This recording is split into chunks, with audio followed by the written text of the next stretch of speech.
Assalamualaikum warahmatullahi wabarakatuh. Kami dari kelompok 6 dengan nama anggota saya sendiri Alia Wulandari dan teman saya Bunga Anggraini Puspitasari dan Pipit Novita Dwi Krisna Putri akan mempresentasikan tentang perkembangan biologis, motorik, kognitif, dan sosio-emosional pada remaja. Masa remaja. Masa remaja adalah masa peralihan manusia dari anak-anak menuju dewasa. Pada masa ini terjadi berbagai macam perubahan yang cukup bermakna baik secara fisik, biologis, mental, dan emosional, serta psikososial. Kesemuanya ini dapat mempengaruhi kehidupan pribadi, lingkungan keluarga, maupun masyarakat. Tahapan masa remaja ada 3, yakni yang pertama, usia remaja awal pada perempuan yaitu 13-15 tahun dan pada laki-laki yaitu 15-17 tahun. Yang kedua, usia remaja pertengahan pada perempuan yaitu 15-18 tahun dan pada laki-laki yaitu 17-19 tahun. Yang ketiga, usia remaja akhir pada perempuan yaitu 18-21 tahun dan pada laki-laki yaitu 19-21 tahun. Remaja awal. Masa remaja awal berada pada usia 10-13 tahun, ditandai dengan adanya peningkatan yang cepat dari pertumbuhan dan pematangan fisik, sehingga intelektual dan emosional pada masa remaja awal ini sebagian besar pada penilaian kembali dan restrukturisasi dari jati diri. Pada tahap ini, penerimaan kelompok sebaya sangatlah penting. Pada fase ini terjadi perubahan pada area tubuh tertentu baik untuk laki-laki maupun untuk perempuan yang disebut pubertas. Oleh karena itu, pada fase ini peran orang tua sangat penting untuk memberikan informasi seputar pubertas agar anak tidak merasa cemas ketika perubahan fisik terjadi. Bentuk perkembangan pada masa remaja awal. Anak akan cenderung egois dan selalu merasa benar apapun yang menjadi pemikirannya. Anak cenderung ingin melakukan hal apapun sendiri tanpa perlu dampingan orang tua. Remaja pertengahan. Masa remaja pertengahan berada pada usia 14-16 tahun, ditandai dengan hampir lengkapnya pertumbuhan pubertas, di mana timbulnya keterampilan-keterampilan berpikir yang baru, adanya peningkatan terhadap persiapan datangnya masa dewasa. Bentuk perkembangan pada masa remaja pertengahan. Yang pertama, remaja sudah mulai tertarik dengan hubungan romantis pada lawan jenis. Yang kedua, akan lebih banyak perdebatan dengan orang tua yang disebabkan anak ingin belajar mandiri dan bahkan mulai menunjukkan kenakalan remajanya. Yang ketiga, remaja akan lebih suka menghabiskan waktu dengan teman sebayanya. Yang keempat, cenderung impulsif atau bertindak tanpa berpikir matang-matang. Remaja akhir. Masa remaja akhir pada usia 16-19 tahun, masa ini merupakan masa konsolidasi menuju periode dewasa dan ditandai dengan pencapaian 5 hal, yaitu yang pertama, minat menunjukkan kematangan terhadap fungsi-fungsi intelek. Yang kedua, ego lebih mengarah pada mencari kesempatan untuk bersatu dengan orang lain dalam mencari pengalaman baru. Yang ketiga, terbentuk identitas seksual yang permanen atau tidak akan berubah lagi. Yang keempat, egosentrisme atau terlalu memusatkan perhatian pada diri sendiri, diganti dengan keseimbangan antara kepentingan diri sendiri dengan orang lain. Yang kelima, tumbuh pembatas yang memisahkan diri pribadinya dengan masyarakat umum. Bentuk perkembangan pada masa remaja akhir. Mencapai hubungan lebih matang dengan teman sebaya, mencapai peran sosial sebagai seorang pria dan wanita, menerima kondisi fisik dan memakainya secara efektif, mencapai kemandirian emosional dari orang tua dan juga orang dewasa yang lain, memiliki jaminan kemandirian ekonomi, memilih dan mulai mempersiapkan karir, mengembangkan keterampilan intelektual dan juga beberapa konsep yang dibutuhkan untuk warga negara, memiliki perilaku bertanggung jawab secara sosial, memiliki dan menerapkan nilai sistematika sebagai bimbingan dalam berperilaku. Berikut ini adalah macam-macam perkembangan pada remaja dibagi menjadi 4. Yang pertama biologis, yang kedua motorik, yang ketiga kognitif, dan yang keempat sosio-emosional. Yang pertama biologis. biologis, yaitu rangkaian perubahan biologis yang terjadi pada masa remaja disebut pubertas, meliputi kumpulan peristiwa biologis yang menghasilkan perubahan di seluruh tubuh. Pubertas ialah suatu periode di mana kematangan kerangka dan seksual terjadi secara pesat terutama pada awal remaja. Pada masa remaja terjadilah suatu pertumbuhan fisik yang cepat disertai banyak perubahan, termasuk dalamnya pertumbuhan organ-organ reproduksi atau organ seksual, sehingga tercapai kematangan yang ditunjukkan dengan kemampuan melaksanakan fungsi reproduksi. Selanjutnya akan dijelaskan oleh teman saya, yaitu Bunga Anggraini Puspitasari. Perkenalkan, nama saya Bunga Anggraini Puspitasari. Di sini saya akan meneruskan penjelasan dari teman saya. Perubahan yang muncul pada pertumbuhan diikuti munculnya tanda-tanda sebagai berikut. Yang pertama, tanda-tanda seks primer. Semua organ reproduksi wanita tumbuh pada masa pubertas. Sebagai tanda kematangan organ reproduksi perempuan adalah datanya haid, sedangkan pada laki-laki yaitu mengalami mimpi basah. Yang kedua, tanda-tanda seks sekunder. Menurut Didi Astuti, tanda-tanda seks sekunder pada wanita yaitu yang pertama rambut, bulu ketiak dan bulu wajah tampak setelah haid. Yang kedua, pinggul, berkembang dan membesar. Hal ini sebagai akibat membesarnya tulang pinggul dan berkembangnya lemak di bawah kulit. Yang ketiga, payudara. Yang keempat, kelenjar lemah dan kelenjar keringat. Yang kelima, kulit. Pada laki-laki, kulit menjadi lebih kasar, lebih tebal, pori-pori membesar. Tetapi pada perempuan tetap lebih halus. Yang keenam, otot. Menjelang akhir pubertas, otot semakin membesar. Yang ketujuh, suara, berubah semakin merdu. Sedangkan pada laki-laki sebagian berikut: rambut, yang kedua suara, yang ketiga kulit, yang keempat otot. Motorik. Perkembangan motorik adalah proses tumbuh kembang kemampuan gerak individu, di mana setiap gerakan sederhana apapun merupakan hasil pola interaksi yang kompleks dari berbagai bagian dan sistem dalam tubuh yang dikontrol oleh otak. Dua prinsip utama yang tampak dalam sebuah bentuk perilaku motorik yaitu yang pertama, bahwa perkembangan berlangsung dari yang sederhana kepada yang kompleks. Yang kedua, dari yang kasar dan global kepada yang halus dan spesifik, tetapi terkoordinasi.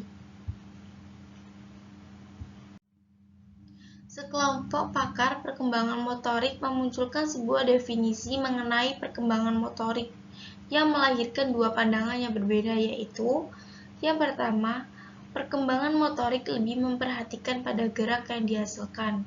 Yang kedua, kelompok lainnya memandang bahwa perkembangan motorik lebih menekankan pada proses gerak. Mengukur perkembangan motorik ini dapat dilakukan secara kualitatif maupun kuantitatif. Metode produk merupakan pendekatan untuk mengukur gerak hasil akhir outcome dan gerak tersebut dianalisis. Contohnya, seorang siswa melakukan keterampilan melempar bola, maka hasil lemparan berupa jarak lemparan, cepat tindaknya lemparan, serta akurat tidaknya lemparan. Hasil yang diraih sisa itu dikategorikan sebagai produk keterampilan. Kognitif. Perkembangan kognitif merupakan kemampuan anak dalam berpikir dan menalar sesuatu. Perkembangan kognitif di masa remaja bisa dikatakan lebih kompleks.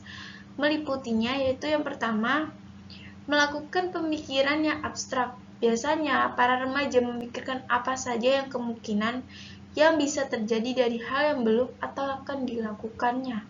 Yang kedua, sudah memahami mengapa ia berpandangan terhadap sesuatu atau menginginkan sesuatu. Yang ketiga, mulai bisa mempertimbangkan berbagai sudut pandang. Pada masa ini pula remaja akan membandingkan sampai memperdebatkan hal yang tidak sesuai dengan keinginan mereka. Dapat diketahui bahwa perkembangan kognitif pada masa remaja mengacu pada perubahan yang ada di dalam otak. Hal inilah yang membantu remaja dapat berpikir serta belajar sehingga mampu membuat keputusan tertentu atau membuat keputusan sendiri. Usia 7 tahun memasuki tahap operasional konkret dari perkembangan kognitif. Mereka dapat berpikir logis mengenai suatu kejadian. Mereka juga memperoleh kemampuan untuk mengklasifikasi objek. Pada usia 11 tahun, merupakan tahap perkembangan kognitif final atau tahap operasional formal, menurut teori Piaget. Perkembangan kognitif remaja. Yang pertama, tahap operasional formal. Dimulai usia 11-15 tahun. Tahap terakhir dari teori perkembangan kognitif Piaget. Yang ketiga, mampu berpikir abstrak. Tahap operasional formal lebih bersifat abstrak dan pemahaman remaja tidak lagi terbatas pada pengalaman yang aktual atau konkret. Mereka mencoba bernalar secara logis. Egosentrisme remaja adalah meningkatnya kesadaran diri pada remaja. Menurut David Elkin, tahun 1976, egosentrisme remaja mengandung dua komponen utama, yaitu yang pertama, imaginary audience adalah keyakinan bahwa orang lain berminat pada dirinya, termasuk tingkah laku untuk menarik perhatian. Yang kedua, personal value adalah penghayatan bahwa dirinya unik dan tidak terkalahkan.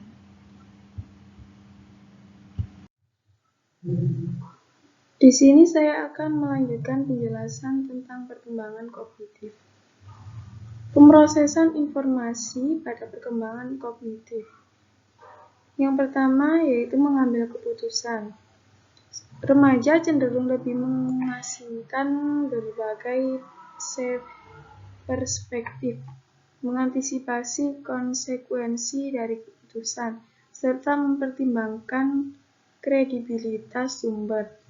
Pengambilan keputusan dipengaruhi oleh dua sistem kognitif, yaitu analitis dan pengalaman yang saling berkompetensi. Yang kedua, berpikir kritis. Biasanya seiring bertambahnya usia, yang mencakup meningkatnya kecepatan, otomatisasi, dan kapasitas dalam memproses informasi, pengetahuan yang lebih luas di berbagai bidang, meningkatnya kemampuan untuk mengonstruksikan kombinasi baru dari pengetahuan, serta menggunakan strategi secara lebih luas, seperti perencanaan, mempertimbangkan berbagai alternatif, dan pengawasan kognitif. Kualitas abstrak pemikiran remaja dapat dilihat dari 4 hal sebagai berikut. Yang pertama, mampu menyelesaikan masalah secara verbal. Yang kedua, cenderung memikirkan tentang pemikiran itu sendiri. Yang ketiga, pemikiran yang penuh dengan idealisme. Yang keempat, menyusun rencana pemecahan masalah dan menguji cara-cara pemecahan atau penalaran hipotetikal deduktif. Faktor yang mempengaruhi perkembangan kognitif pada masa remaja yaitu yang pertama, faktor yang mempengaruhi perkembangan intelijensi. Menurut Adi Mapiar, hal-hal yang mempengaruhi perkembangan intelijensi adalah sebagai berikut. Yang pertama, bertambahnya informasi yang disimpan dalam otak seseorang sehingga ia mampu berpikir reflektif. Yang kedua, banyaknya pengalaman dan latihan-latihan dalam memecahkan masalah sehingga seseorang dapat berpikir rasional. Yang ketiga, adanya kebebasan berpikir sehingga mendorong keberanian seseorang dalam menyusun hipotesis hal radikal. Kebebasan menjejaki masalah secara keseluruhan dan keberanian memecahkan masalah serta menarik kesimpulan baru dan benar. Mapier 1982.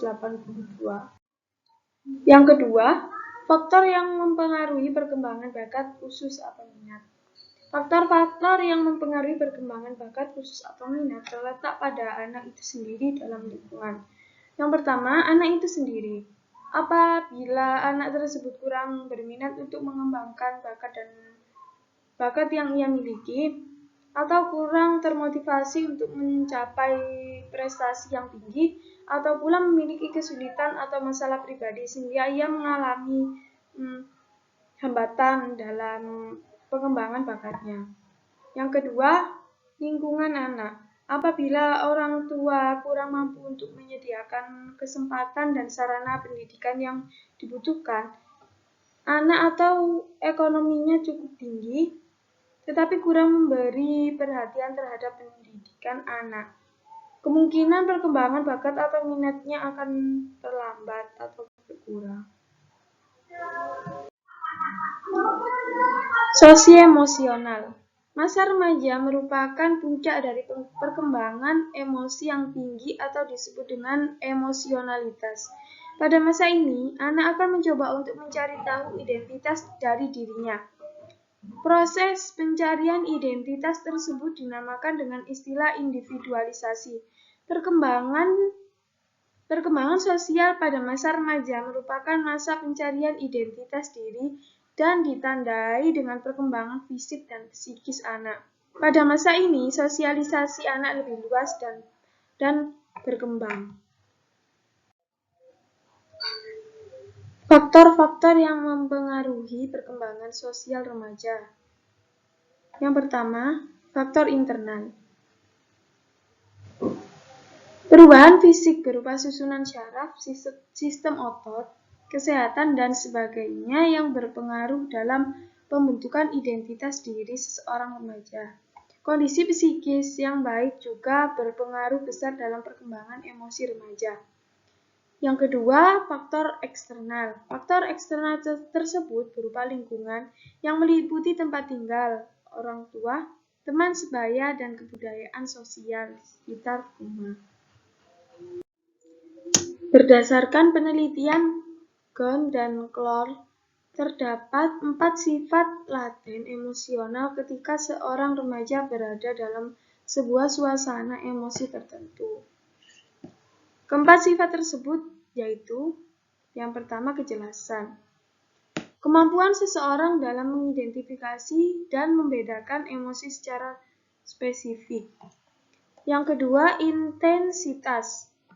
Biasanya mengetahui seberapa besar identitas emosional yang ia rasakan. Yang ketiga, perhatian. Kecenderungan seseorang untuk mampu memahami, menilai, dan menghargai emosi spesifik yang sedang dirasakannya. Yang keempat, ekspresi. Kecenderungan untuk mengungkapkan perasaan yang sedang dirasakannya kepada orang lain. Beberapa kriteria yang harus dimiliki oleh seseorang remaja yang telah menyelesaikan proses individualisasi. Yang pertama, remaja dapat berperilaku sesuai dengan persepsi umur dan jenis kelaminnya. Yang kedua, remaja memiliki keterampilan intelektual dan konsep dalam perilaku sosial. Yang ketiga, mencapai kemandirian emosional. Yang keempat, remaja memiliki sifat mandiri dan tanggung jawab. Terima kasih. Itu tadi penjelasan dari kelompok 6. Kurang lebihnya mohon maaf. Saya akhiri. Wassalamualaikum warahmatullahi wabarakatuh.